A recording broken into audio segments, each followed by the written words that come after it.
우리 시험은 비판적 사고력이라든가 현실 적용력 이런 걸 생각하다 보니까 사실 항상 정론은 잘 안 나와. 그냥 단계를 4단계로만 했다는 것도 있지만 교육과정 개발 과정을 가치 중립적인 과정이라고 얘기했어요. 반갑습니다. 중등 임용고시를 준비하고 계신 합격 예비생 여러분. 도대체 당신은 누구냐 이렇게 하신 분들이 있을 것 같아요. 예, 저는 서울대학교에서 학사, 석사, 박사 하고 교육학 전공으로 박사 받은 사람이고 좋은 강의를 할 수 있도록 하겠습니다. 교육과정의 개발 모형이라고 하는 것은 사실 개발 모형과 설계 모형을 사실 엄밀하게는 사실 구분합니다. 내용을 어떻게 조직하고 선정할 것이냐만 다루면 설계 모형이라고 그러고 전체적인 어떤 목표 설정에서부터 목표 설정하기 전에 뭔가를 조사 분석하는 것부터 시작해서 어떠한 일의 순서를 하게 할 것이냐 그 단계 절차를 말하는 것을 개발 모형이라고 하는데 맞다 다 섞었어요 막.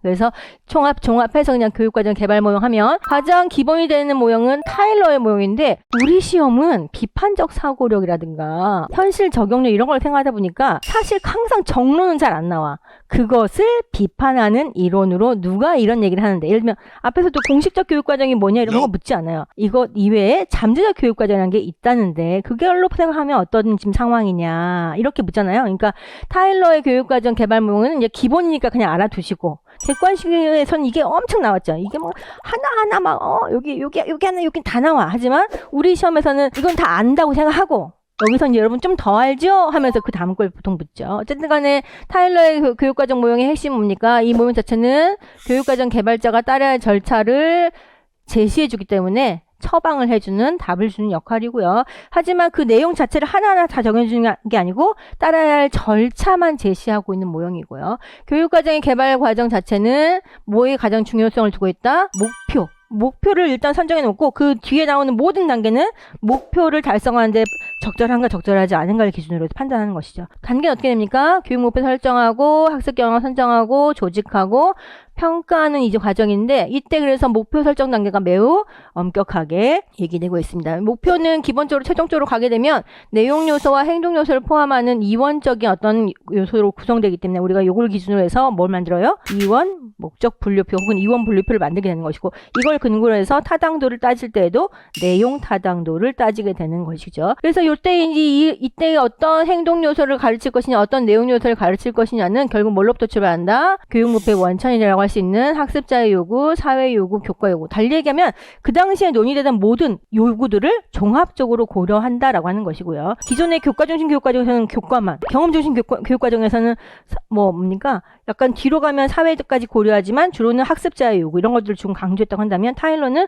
종합적으로 보고 그걸 통해서 잠정적으로 한 다음에 뭐와 뭘 통해서 교육 철학과 심리학을 통해서 걸러낸다 이런 얘기했죠. 그 다음에 학습 경험 선정할 때는 학습 경험이라고 하는 것 자체가 내용과 방법을 통합한 개념으로 활용하는 것이고요. 이런 개념을 선정할 때는 무슨 원리? 기회 만족 가능성. 옛날 시험에서는 타일러가 제시한 원리 중에 골라라 이렇게 하는 문제가 있었어요. 그래서 일반적인 교육과정 조직 선정이나 조직 원리 보면 이거 이외에도 있는데 이 중에서 타일러가 한 것만 골라야 되기 때문에 5가지를 외워야 되죠. 기회 만족 가능성, 다경, 다성과의 원리. 조직을 할 때는 계속성, 계열성, 통합성의 원리에 따라서 적절하게 조직한다라고 하는 것이고 마지막에 평가는 뭐다?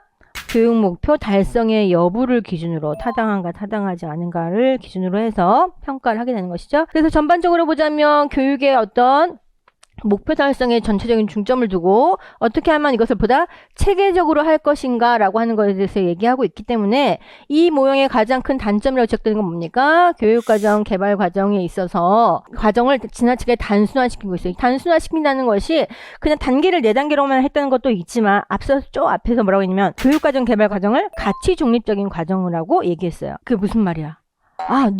누가 봐도 이거는 중요한 거고 이건 중요하지 않은 게 다 똑같은 생각을 갖고 있다는 거야. 하지만 우리 그런가요? 요즘 무슨 역사 교과서도 막 논쟁 있잖아요.